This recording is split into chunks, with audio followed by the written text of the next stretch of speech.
Student, आपका स्वागत है हमारे YouTube channel science class and GK पर। आज हमारा जो 10th क्लास का टॉपिक चल रहा था सेकंड चैप्टर, उसमें हमें पढ़ना आपके उत्सर्जन तंत्र के बारे में, एक्सक्रीटरी सिस्टम के बारे में, है ना।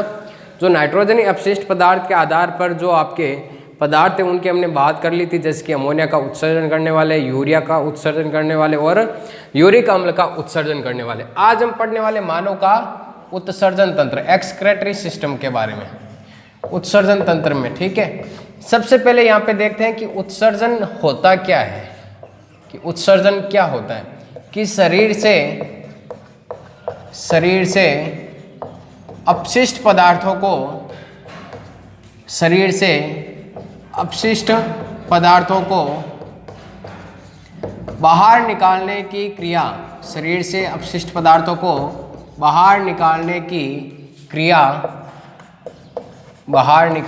क्रिया, वो क्या कहलाती है? आपके उत्सर्जन कहलाती है।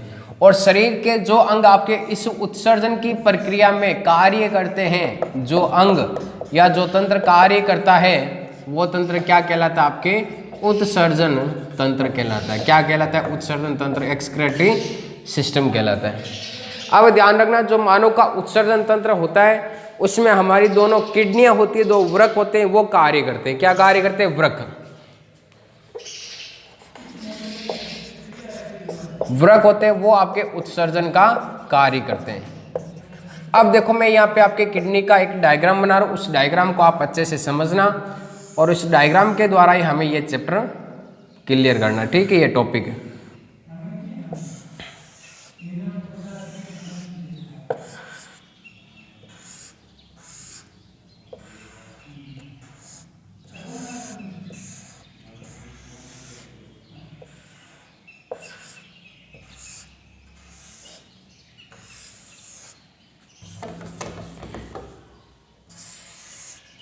आपके सामने ये दो किडनियां बना दी। अब देखो, इसमें क्या ध्यान में रखना आपको, नीचे वाली जो संरचना है आपको इस प्रकार से बनानी। बहुत बार कंफ्यूज हो जाते हैं स्टूडेंट, इस संरचना को आपको इस प्रकार करना है।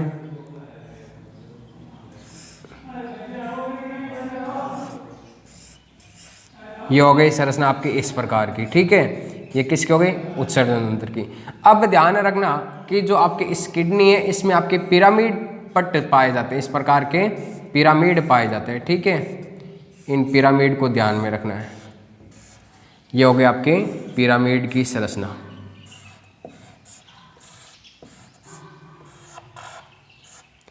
ये हो गए आपके पिरामिड की संरचना।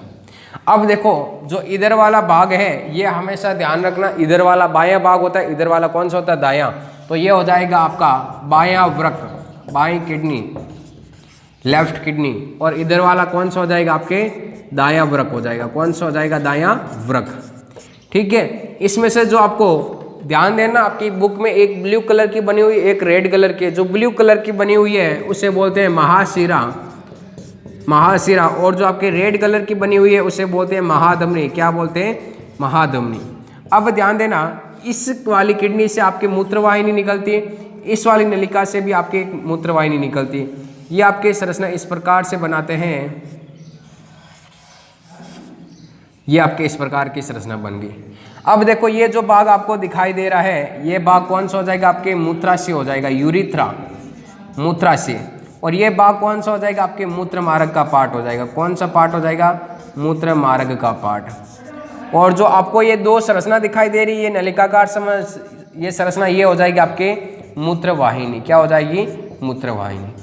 अब देखो, हमें इनके एक एक भाग के बारे में पढ़ना है। सबसे पहला भाग देखते हैं आपके वृक्क का भाग। कौन सा भाग? वृक्क। एक तो वृक्क के भाग में आपको इनकी स्थिति याद होनी चाहिए कि इनकी स्थिति कहाँ पे होती है। स्थिति ध्यान में रखना, जो कशेरुकदंड होती है, हमारी रीढ़ की हड्डी होती है, उस रीढ़ की हड्डी के दोनों ओर पाई जाती है। कौन से? आपके ये किडनियां पाई जाती है। ठीक है, कशेरुकदंड के दोनों ओर, उदर गुहा में कशेरुकदंड के दोनों ओर स्थित होती है, दोनों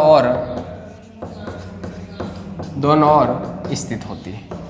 एक तो ये बात ध्यान में रखनी है। ठीक है, ये तो हो गई आपकी वृक्क की संरचना। अब ध्यान रखना, जो वृक्क की संरचना होती है इसमें आपके दो भाग दिखाई देते हैं। पहला भाग तो होता है कॉर्टेक्स का भाग, और दूसरा भाग होता है आपके मेडुला का भाग या मेडुला भाग। जिस प्रकार से ये आपकी किडनी बनी हुई है, इस किडनी में आपके एक तो ये पिरामिड के समान जो पट बने हुए इनकी संरचना हो जाएगी। बाहर वाला भाग तो हो जाएगा आपके कॉर्टेक्स का भाग, जिसे हिंदी में कहते हैं मेडुला, सॉरी वल्कुट। और जो पिरामिड के समान जो भाग है इसे कहते हैं मेडुला भाग। कौन सा कहते हैं? मेडुला भाग। इस किडनी की बात करें तो अंदर से जो आपकी नलिकाएं होती है वो नलिकाएं निकलकर बाहर की ओर एक मूत्रवाहिनी बनाती है। ये क्या हो जाएगी? आपके मूत्रवाहिनी। ये मूत्रवाहिनी आगे चल करके कहाँ पे जुड़ी होती है? आपके मूत्राशय से इस भाग से जुड़ी होती है और इस भाग को हमने क्या नाम दिया? यहाँ पे मूत्राशय नाम दिया। अब ध्यान रखना, जो किडनी की आमाप होता है, इस किडनी का आमाप ध्यान में रखना। साइज क्या होता है? 12 × 6 × 3 सेंटीमीटर। मतलब 12 तो क्या हो जाएगी? लंबाई चौड़ाई कितनी हो जाएगी? 6 सेंटीमीटर। और 3 सेंटीमीटर क्या हो जाएगी इसकी? ये मोटाई हो जाएगी 3 सेंटीमीटर। ठीक है, ये हो गई आपके किडनी की संरचना।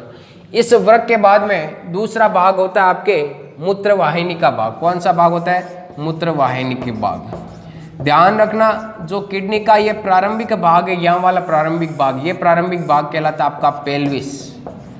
क्या कहलाता है? पेल्विस। मूत्रवाहिनी की संरचना कहाँ पे निकलते हैं? इस किडनी के पेल्विस भाग से होकर, पेल्विस भाग से होकर किससे जुड़ी होती है? आपके मूत्राशय से जुड़ी होती है। अब बात करें इस मूत्राशय की, तो मूत्राशय क्या आपके एक थैले समान संरचना है, थैले समान संरचना है, जिसमें क्या संग्रहित रहता है? आपके मूत्र संग्रहित रहता है। क्या संग्रहित रहता है? आपके मूत्र संग्रहित रहता है। अब ध्यान रखना, जो किडनी का कार्य है वो कार्य क्या है? सिर्फ और सिर्फ एक कार्य। क्या कार्य? कि रक्त का शुद्धिकरण करना। किसका शुद्धिकरण करना? रक्त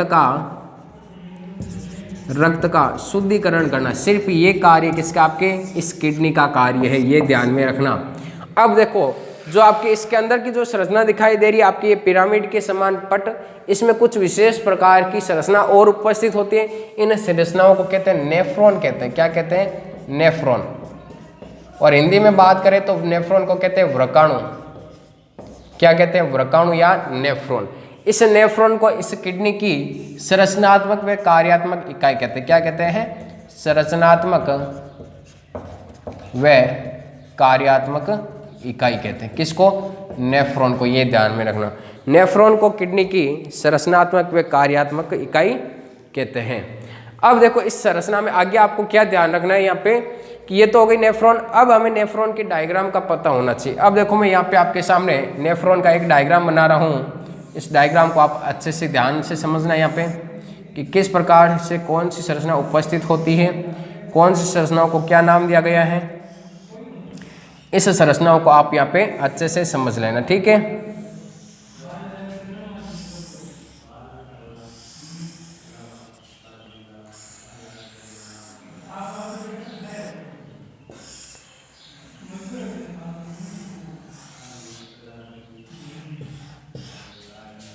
ये आपके सामने एक किडनी का डायग्राम है। इस किडनी के डायग्राम को आपको अच्छे से समझना है।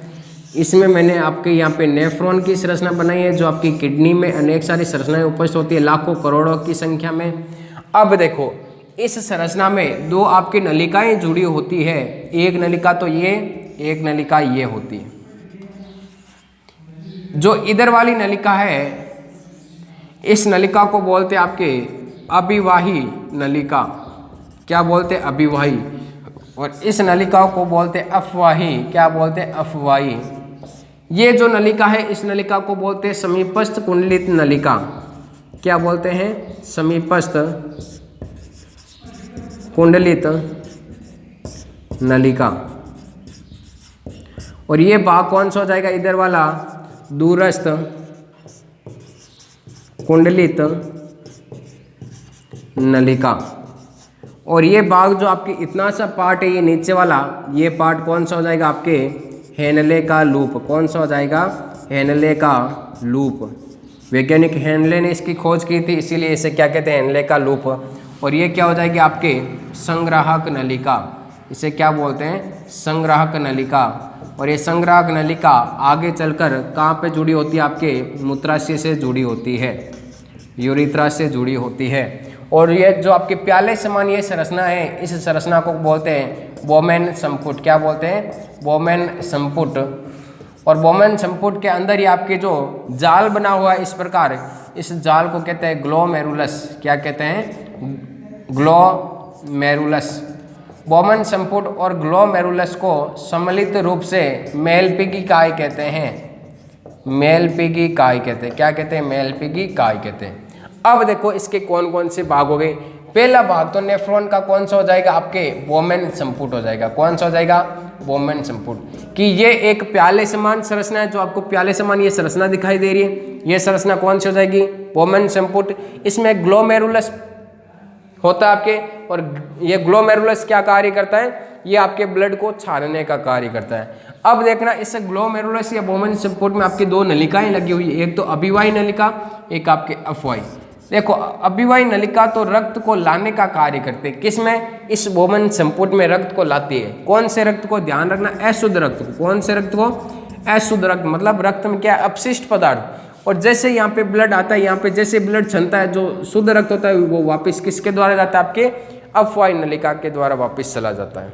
एक डिफरेंस ध्यान में रखना कि जो अभिवाही होती है, जो नली होती है, वो आपकी थोड़ी सी इसका जो व्यास होता है, जो व्यास होता है वो व्यास क्या होता है? ज़्यादा होता है। व्यास ज़्यादा होता है। जबकि जो आपके अपवाही धमनिका होती है, इसका व्यास क्या होता है? कम। किसके मुकाबले? इस अभिवाही धमनिका के मुकाबले इसका व्यास क्या होता है? कम होता है। ठीक है। अब जो ग्लोमेरुलस है, ग्लोमेरुलस में जैसे रक्त आता है, यहाँ पे रक्त का क्या होता है? शुद्धिकरण। जो रक्त होता है वो छन जाता है, और जो अशुद्धियाँ होती है वो कहाँ पे आ जाती है? आपके बोमेन संपुट में आ जाती है। कहाँ पे आ जाती है? बोमेन संपुट में। अब ये अशुद्धियाँ समीपस्थ कुंडली नलिका में जाती है। अगर अशुद्धियों के साथ में कोई आपके ग्लूकोज वगैरह, एमिनो अम्ल वगैरह, कोई आपके उपयोगी पदार्थ चले गए, तो उनका अवशोषण कहाँ पे कर लिया जाता है? आपके समीपस्थ कुंडली नलिका में। और दूरस्थ कुंडली नलिका में उनका वापस क्या कर लिया जाता है? अवशोषण कर लिया जाता है। क्या कर लिया जाता है? अवशोषण।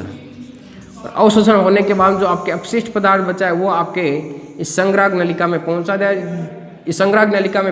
जाता है, और संग्राहक नलिका से वो आपके कहाँ पे चले जाते हैं? मूत्राशय में चले जाते हैं।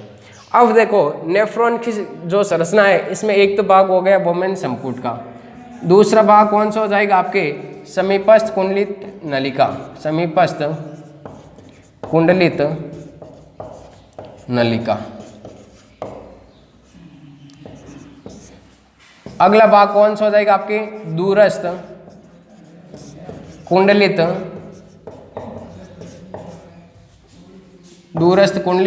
नलिका।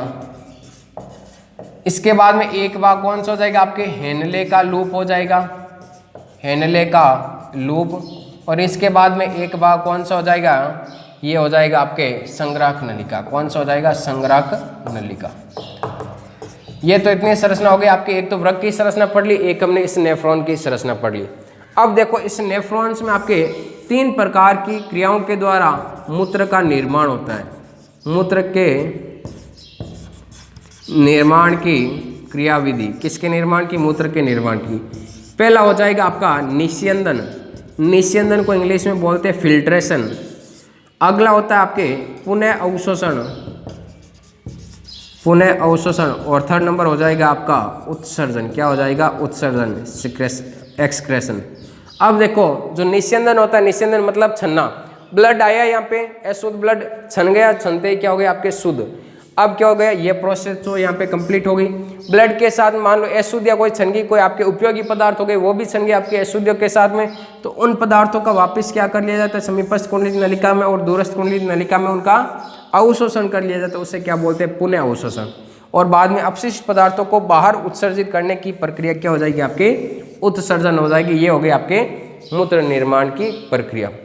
यहाँ पे हमने किडनी की संरचना भी देख ली कि किडनी में कौन कौन से भाग उपस्थित हैं। इस नेफ्रॉन का डायग्राम आप याद रखना, और मूत्र निर्माण की प्रक्रिया है इसको भी आप याद रखना। ठीक है। समीपस्थ कुंडलित नलिका से आपके कहाँ पे जाता है? आपके हेनले के लूप में, और हेनले के लूप के द्वारा आपके दूरस्थ कुंडलित नलिका में। ध्यान रखना समीपस्थ कुंडलित नलिका और दूरस्थ कुंडलित नलिका को जोड़ने का कार्य कौन करता है? आपके हेनले का लूप कार्य करता है।